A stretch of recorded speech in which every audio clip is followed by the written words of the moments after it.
Hello, guys. Today we have 5 of the scariest holiday stories found on Reddit. From creepy encounters to shocking twists, these tales will make you rethink the festive season. Grab your cocoa, sit back, and prepare for a spine-chilling ride through the holidays. A few years back, I went to my dad's house for Christmas. My parents are divorced, and I rarely go, but my siblings put a lot of pressure on me, so I went. It took about 15 minutes before the stress got to me and I got a migraine. So we all sit down to open presents: dad, his new wife, my siblings, crazy aunt, and my grandmother. We make it around the circle opening presents for about 2 rounds before my grandmother gets up and leaves the room. My father starts fiddling around, waiting for my grandmother to come back, and spots something on the floor. It appears to be cat puke. He asks his wife if it is indeed cat puke. She had gotten up and followed my grandmother out and knew the truth. It was not cat puke. It was my grandmother's poop, and the lady had pooped all over the couch. It doesn't take long before we can smell the poop, and no amount of air freshener was fixing that. Grandma comes back in the room wearing nothing but a blanket around her lower half. The couch is covered with plastic and towels. My little sister is forced to sit next to my grandmother, and we are all expected to sit nicely and open more presents while pretending that my grandmother had not just pooped all over the couch. Also, the following day, my tooth exploded. Apparently, I had an abscessed tooth, but I never felt a thing at all until it exploded. TLDR, Grandma pooped on the couch. One time, my family forgot to get me anything for Christmas. A, I know, fuck me, right? And B, I was I think maybe 20 at the time. I'm not looking for pity. Still, though, I was home for the holidays. I had been on my own, i.e. living in an unbelievably shitty apartment one town away since I was 17, and due to familial whatever, I didn't see them much. But so I was there, me, my brother, my sister and her boyfriend who was living there, my mom collected strays, and my mother and stepdad. Christmas morn, tree trimmed, stockings hung, the whole 9. Tradition dictated that we each took turns receiving a gift, starting with the youngest, Sis.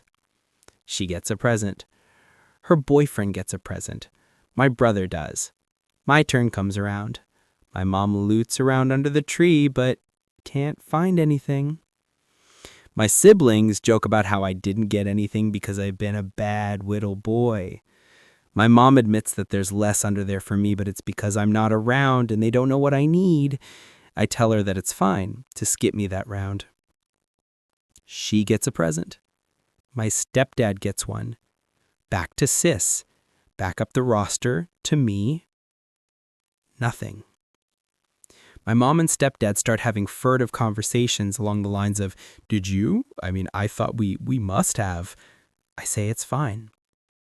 My mom insists that I'm absolutely going to flip when I do in fact see the one thing she swears must be. Wait, I say, it's fine. 10 torturous minutes later, 5 people have small piles of loot they have silently accepted and placed down, unwrapped, in front of them.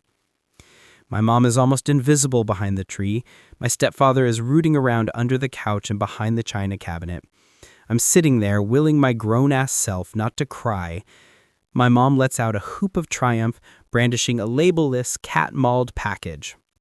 She tells me that she's so sorry shopping was an absolute nightmare and that they owe me the one big thing they must have forgot. But in the meantime, I let the claw-marked wrappings fall away, and inside are a really nice pair of wool socks with the name Brian sewn into the ankle. Brian is the name of my sister's boyfriend. I went upstairs to use the bathroom. After that, I lay on my brother's bed for a while. At some point, my mother came up and said that it was just a dumb accident and that it wasn't like they'd done it on purpose, and that would I just come downstairs and stop acting like a goddamn baby, for God's sakes. I did, and showed my brother how to get the battery into his MP3 player, and went home and got high and watched Die Hard. That was the third worst Christmas I've ever had. Okay, edit. The not really worst but shortest to tell Christmas story. TLDR's 42 seconds of reading. It was either the mojito or the hamburguesa. I was distracted by a flower-selling street urchin and just blurted the first Spanish word I could think of. Mojito, por favor. Oh, yeah, it turns out I stutter, but only in Spanish. Awesome. You're not supposed to eat the ice, I know, but where we had been living in Monterey, even that was really just fine and I'd gotten careless. So, a mojito at a Oaxaca sidewalk bistro with tap ice. If you've ever been this sick, you just, clenched a little. Sorry. Or the next morning, ex-eve, at this place, from a hamburger. A really crappy one too, but that's on me. Who orders a hamburger in Mexico? Anyway, I got food poisoning and was doing what my wife has since affectionately and adroitly, considering her long avowed the Nintendo, yes, with a the at the beginning, Nintendo hating, named Dragon Puking All Day Xmas 2012, I think, and covered in these fuckers. Yeah, the end. My wife's third, maybe second worst, was the day she had, marching into the one open bodega in this tiny little town, open on the 25th, and buying me my Christmas dinner of Cheerios, Gatorade, and seltzer water. The first Christmas my now ex-husband and I spent together, we decided to buy a real Christmas tree for our apartment. To cut a long story short, it transpired that the tree was covered in tiny black worms that fell out all over our sitting room floor. In all my Christmases, I've never seen worms on a tree like that before. It was honestly horrible, and I don't really mind bugs or wormy creatures. We had to get rid of the tree ASAP. It was too stressful thinking of the worms continually dropping off the branches onto the floor. One wish for Christmas.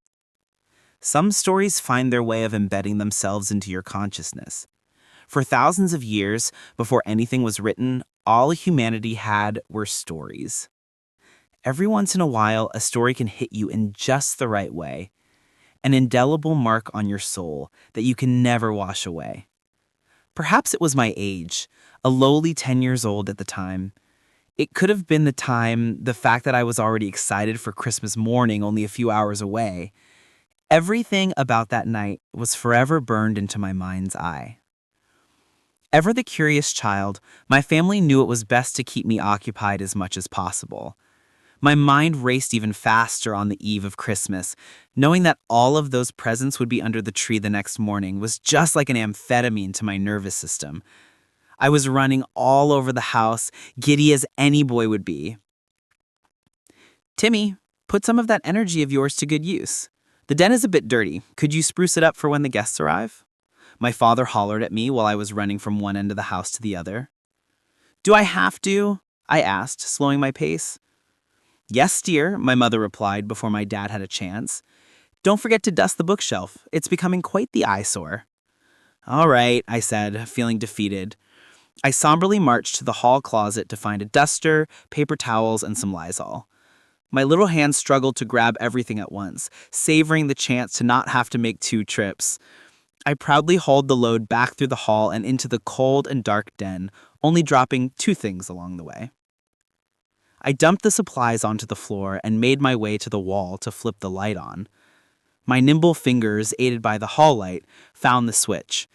I flipped it up, the light flickered brightly, and just as quickly vanished.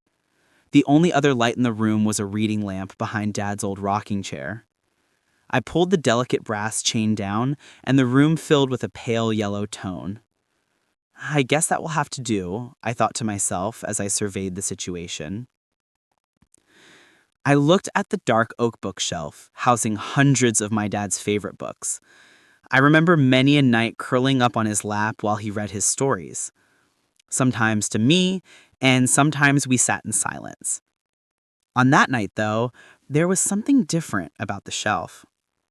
At first, I assumed it was the glow of the reading lamp, glowing amber and yellow against the dark wood. One book seemed ill-fitted, a misfit in its own right. All of Dad's books were worn, the spines had collapsed in on themselves dozens of times over. Some were repaired, but most were left in that decrepit state as trophies to a book well read. That book looked new. A hardbound first edition, tanned leather bound it beautifully. Sewn into the spine with gold was the title, Ghost of Christmas Past. I was drawn to it. Like a hooked fish, my hand felt pulled towards it. I pulled the dry leather book off of the shelf and went to my dad's padded rocking chair. My small frame sank into the cushions as I made myself ready to open the cover. My small hands opened the cover to the first page. I hadn't noticed a small pin was attached to the underside of the cover binding. I winced in pain and jerked my finger back and into my mouth. I could taste the metallic blood coming from my fresh wound. I turned to the roll of paper towels on the floor next to me and reached out to it. As my hand left my mouth, a small drop of blood flung free from its vessel and landed, soaking into the dry paper. My hand found the paper towels and I wrapped one around my index finger to hold the blood at bay until I could put the book back. The small dot of blood on the page multiplied, sliding down and across the page. It fell into every hidden crevice, sinking in, revealing words long lost. It was clear, dark, emboldened, and scarlet. The title of the book, A Christmas Story by Henry Dalton. Dalton? Dad? It was my dad's book all along. He didn't read it, he wrote it. More intrigued than ever before, I turned the page. In a small italicized font, it read, For Timmy. My mouth was open wide. He wrote it for me? My hairs on the back of my neck stood on end like a dog's hackles. I turned the page. Little Henry had just one wish for Christmas. He didn't care about toy trucks. No, Henry didn't like trading cards at all.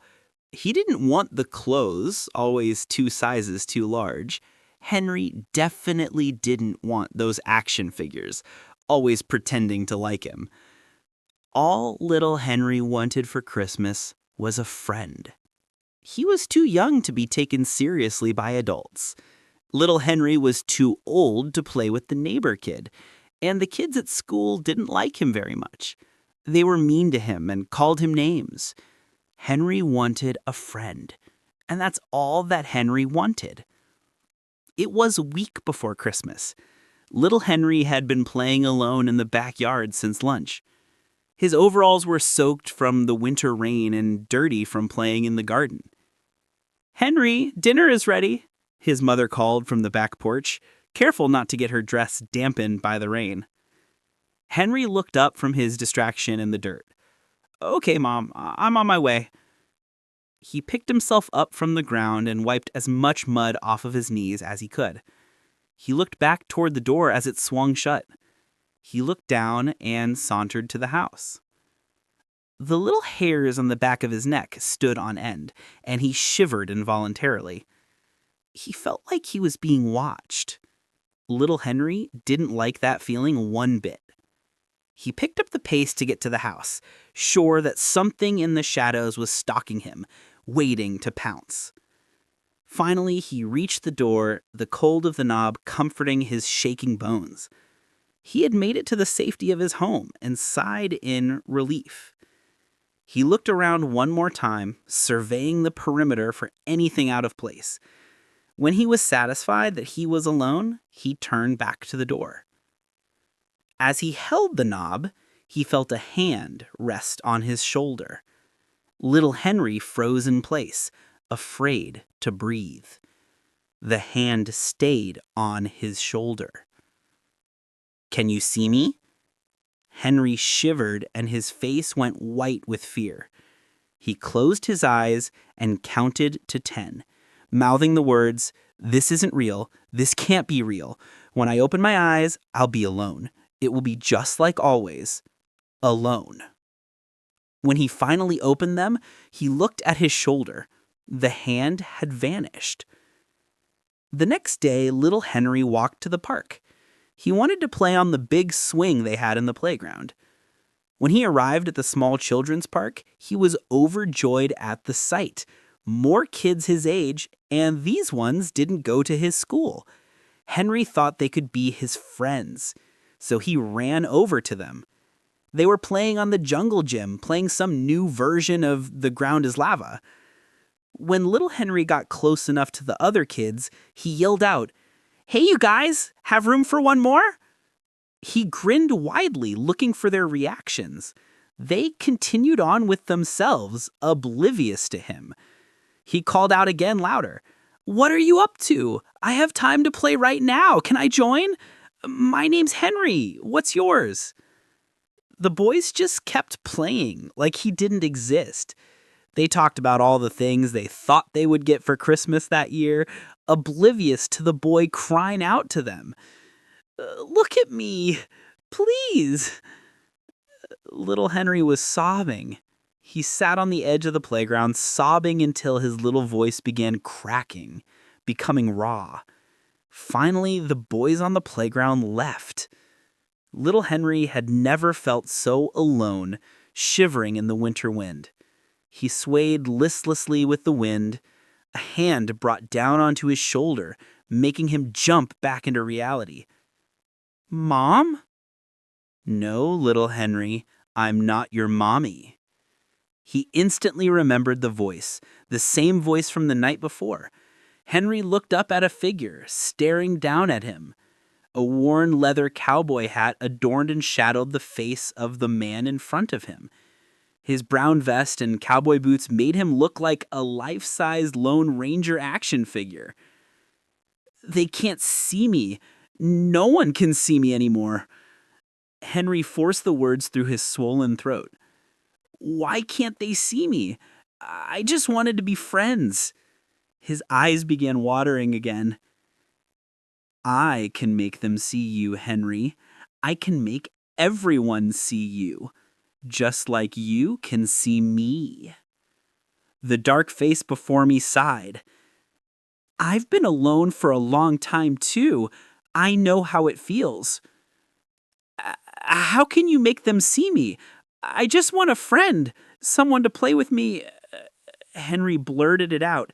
His emotions were too much for his small frame. "Let me help you," the figure said, holding his thick, masculine hands out to the young boy. "I can grant your wish." Henry knew better than to talk to strangers, but in that moment he felt like he had known the man in shadows all his life. He gave his quivering hand to the man and stood up. "What do I have to do?" "We can talk about that in a minute. For now, I'm more interested in what it is I can do for you." "You know what I want already. I just want friends. I want to play with kids my own age. I want people to like me." Henry felt a little better admitting this to someone. He hadn't let his family know how terribly sad he was. He knew they wouldn't understand. "Is that all you want?" the large man asked, leading the boy back toward his house. "Yes, nothing more." The man walked silently through the gray street. "You're positive you want nothing else?" "Yes, I'm positive. Can you give me friends or not?" Henry barked back at him. He had lost his patience. "Yes." "Then do it." "I haven't told you what I want in return. That is foolish of you." The man in the cowboy hat began smirking. His voice had become low, grizzled. "Well, are you going to do it or what?" Henry demanded an answer. "It's already done. From now on, you will be seen, noticed, and liked. Your peers will respect you, and you will find success in your endeavors." Henry's eyes brightened, his wide smile finally returning. "Thank you so much!" The cowboy hat brim lowered as he looked to the ground. He knelt down to eye level and stared into the eyes of little Henry. "He need to tell you." He paused. His eyes turned dark pastel in front of Henry. "I require one thing for my services. Since all you want in this world is a friend, I see no reason for you to keep your son." "What? I don't have a son. I'm just a kid," he yelled back at the man. "I've been alone for too long, and one day I will require a companion. When it is time, I will take your son." The end. A bead of sweat fell into my unblinking eye. The salt stung me back into reality. As I sat there with the book still open in my young quivering hands, I realized that I was no longer alone in the room. A shadow arose before me, hiding in the dark crevices of the oak bookshelf. I remember being frozen in place as the shadow grew, flooding the peripheral from my placid face. A figure formed in the darkness of the bookshelf. The figure of a tall man with a cowboy hat that grew closer to me. I ceased breathing as a large, calloused hand gripped my shoulder, and I let out a dire, panicked scream. My little heart raced as I tried to shrivel into a ball on the rocking chair. I was crying and screaming out, wishing I had never read that story. No one came to my rescue. No one could hear me. I was all alone with my Christmas story.